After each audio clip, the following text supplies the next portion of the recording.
अमानवीय अत्याचारों की सारी हदें जब पार हो गई, तब घटित हुआ the battle of Bhima Koregaon. इतना दन और अत्याचार की ऐसी की तैसी चुन। अरे इतना दन और अत्याचार की ऐसी की तैसी चुन। अत्याचार की कमर तोड़ दे तू, अत्याचार की कमर तोड़ दे तू। मेरी film the battle of Bhima Koregaon समतामूलक समाज का सपना देखती है।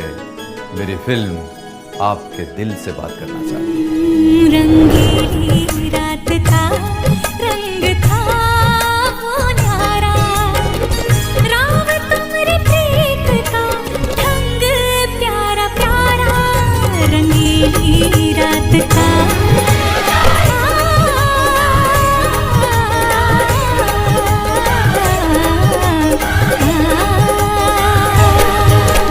The battle of Bhima Koregaon 17 सितंबर को वर्ल्ड वाइड रिलीज की जाएगी। वीआईपी पासेस के माध्यम से स्पेशल शोज की एडवांस बुकिंग शुरू की गई है। एक पास की कीमत मात्र 500 रुपए है। यदि आप चाहें तो एडवांस बुकिंग कर सकते हैं। डिटेल्स आपके स्क्रीन पर देख सकते हैं। मेरा निवेदन है, आप मेरा साथ दीजिए। और इसमें हम ये कह रहे हैं कि आप वीआईपी पासेस खरीद करके इस फिल्म को देख सकते हैं। वीआईपी पास जो खरीदेगा वो करोड़पति बन सकता है। कैसे? तो ये वीआईपी पासेस 500 रुपये का एक वीआईपी पास आपको करोड़पति बना सकता है। ये ड्रॉ होगा, लकी ड्रॉ होगा। फिल्म रिलीज होने के बाद में जितने लोग इसमें पार्टिसिपेट करेंगे उनमें से 6 विजेताओं को घोषित करेंगे हम। 6 विनर्स होंगे इसमें। पहला इनाम, मेगा इनाम जो है 1 करोड़ का है, और बाकी जो 5 इनाम हैं वो 21-21 लाख के हैं। तो करोड़पति और लखपति बनने का मौका है। लोग इसमें शरीक हो रहे हैं। मैं निवेदन करता हूँ कि 500 रुपये का एक वीआईपी पास लीजिएगा, हो सकता है आप करोड़पति बन जाए। तो 500 रुपये हैं, फिल्म देखने का आनंद आ जाएगा, लेकिन साथ ही साथ करोड़पति बन सकते हैं। नमस्कार, आप देख रहे हैं फोरम 4। मैं हूं प्रभात और आज हम हैं चाणक्यपुरी में, नई दिल्ली के। हमारे साथ मौजूद हैं the battle of Bhima Koregaon के निर्देशक, निर्माता और समाज सेवी, पूर्व आईएएस भी हैं, रमेश थेटे जी। सर, आपका हमारे चैनल में स्वागत है। धन्यवाद। जय भीम। आज हम विशेष मुद्दे पर बात करने वाले हैं। The battle of Bhima Koregaon एक फिल्म आ रही है। इस फिल्म के बारे में आपको बताएंगे, हमारे साथ निर्देशक खुद ही हैं। सर, आपको ये फिल्म बनाने में कैसे चैलेंज क्या थे और क्या इस फिल्म में आप दिखाना चाह रहे हैं, उस बारे में बताइए। यह आत्मसम्मान का रण संग्राम था, और बाबा साहब ने जो बात कही थी कि जो लोग अपना इतिहास नहीं जानते वो कभी इतिहास नहीं बना सकते, इस बात को ध्यान में रखते हुए, और ये भी कहा था बाबा साहब ने तब कि आप भेड़ बकरी की औलाद नहीं हो, आप शूरवीर हो, अपना इतिहास जानो और आगे चलो। तो ये विषय उससे संबंधित है। The battle of Bhima Koregaon, Bhima Koregaon का नाम काफ़ी प्रसिद्ध हो चुका है, क्योंकि हिंसा के रूप में 2008 में या जिस तरीके से देखा 18 में देखने को जो आई थी। तो इसमें क्या कहेंगे कि ये क्या इन फिल्म में क्या क्या चीज़ें कवर हुई हैं, किस चीज़ों? नहीं, ये कोई ऐसी मॉडर्न कहानी नहीं है। वो 1818 में जो युद्ध हुआ था, ब्रिटिश ईस्ट इंडिया कंपनी की सेना और दूसरा बाजीराव पेशवा की सेना। दूसरा बाजीराव पेशवा की सेना थी 28,000, और ये जो सेना थी 834 लोग थे, उनमें से 500 महार थे। तो 500 महारों ने 28,000 की फौज को हराने का ये इतिहास है, और ये बड़ा इतिहास है। इस इतिहास को समाज के सामने आना चाहिए, और उस हिसाब से आना चाहिए ताकि लोग समझ सके, जान सके कि उनका इतिहास क्या था, वो कितने शूरवीर हैं और कितने शूरवीर थे, उनके पूर्वजों ने क्या कमाल दिखाया था। ये बात है इसमें। सर, आप आईएएस भी रह चुके हैं, तो क्या मतलब कैसे आपको निर्देशक बनने का कैसे ये ख्याल आया और कैसे आपको ये फिल्म ध्यान आया कि इसी फिल्म पे हमें काम करना चाहिए? नहीं, मैं एक कला क्षेत्र से 25 साल से जुड़ा हूँ। मैं म्यूज़िक फील्ड में 25 साल से काम करता हूँ, और मैंने मतलब गाने भी लिखे हैं, गीत मैं पहले से लिखता आ रहा हूँ, छोटा मोटा सिंगर भी हूँ। तो ये कोई नई बात नहीं थी हमारे लिए। और चूंकि मैं लिटरेचर का छात्र भी रहा हूँ, मैंने इंग्लिश लिटरेचर में पोस्ट ग्रेजुएशन किया है, और कला क्षेत्र से जुड़ा हूँ, तो नई बात हमारे लिए थी नहीं। और स्वाभाविक रूप से अगर दूसरे करियर के रूप में देखा जाए तो मेरे लिए फिल्मों से इतर और कोई विषय हो नहीं सकता था, इसलिए मैंने फिल्म निर्माण में अपना कदम रखा है। तो ये the battle of Bhima Koregaon को ही बनाने के लिए आपने क्यों सोचा सबसे पहले? नहीं, मैंने बताया ना अभी, बाबा साहब ने जो सबसे बड़ी बात कही थी वो यही थी कि जो लोग अपना इतिहास नहीं जानते वो कभी इतिहास नहीं बना सकते। इतिहास तो बनाना पड़ेगा। अगर आप इतिहास बनाना चाहते हैं तो अपने इतिहास को जानना पड़ेगा ना आपको। तो इतिहास क्या था? 500 महार, 28,000 पेशवा की फौज। ये छोटी बात नहीं है। ये आज आपको लगती है, कहते मतलब इतनी छोटी है, लेकिन छोटी नहीं थी।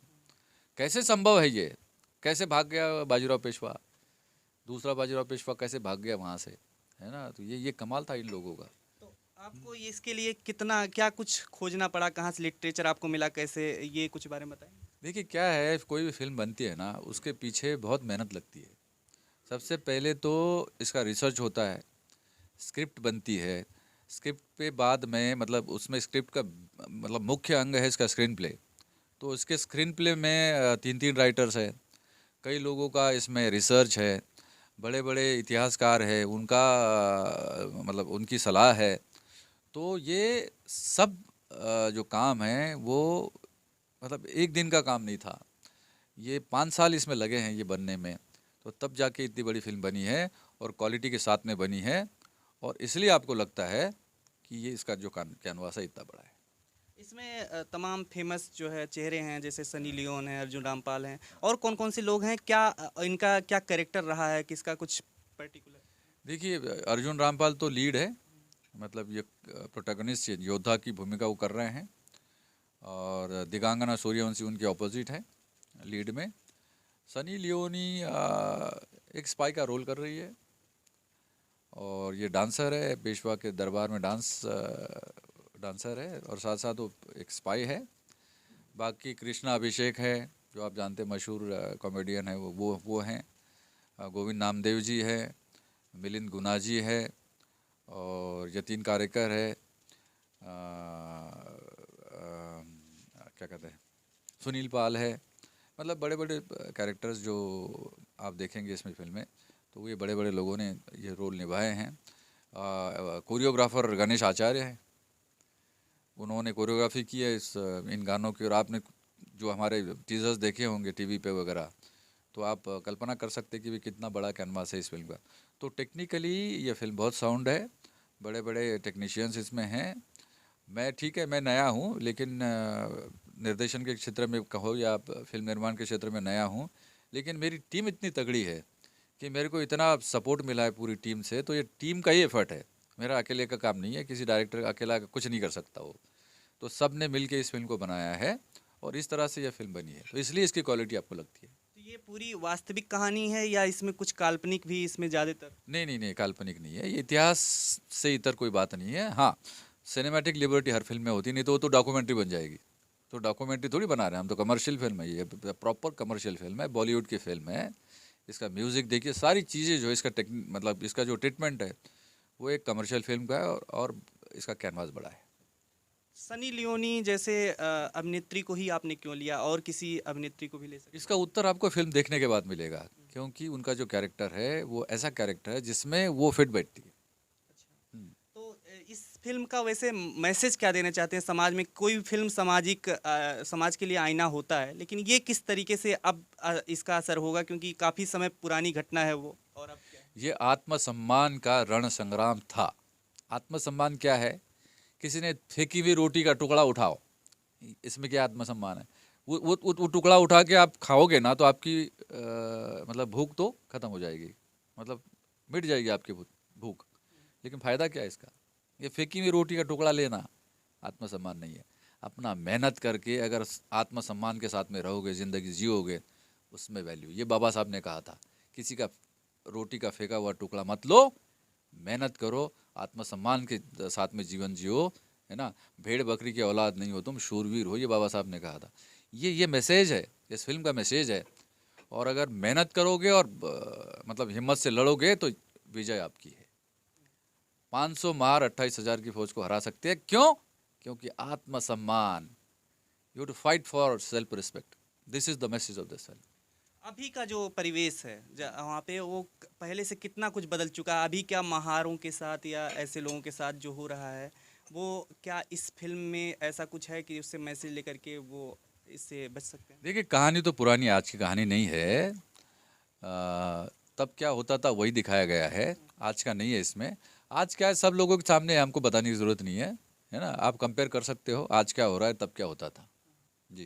तो कंट्रोवर्सीज, क्या कोई सामाजिक फिल्म बनती है तो कंट्रोवर्सीज भी आती हैं सामने, क्या इसको लेकर के आपको लगता है कोई कंट्रोवर्सीज या इस तरीके से कुछ कोई बता सकता है इसमें? नहीं नहीं, हमें नहीं लगता। देखिए, हमने ऐसी कोई बात नहीं कही है जो सच ना हो।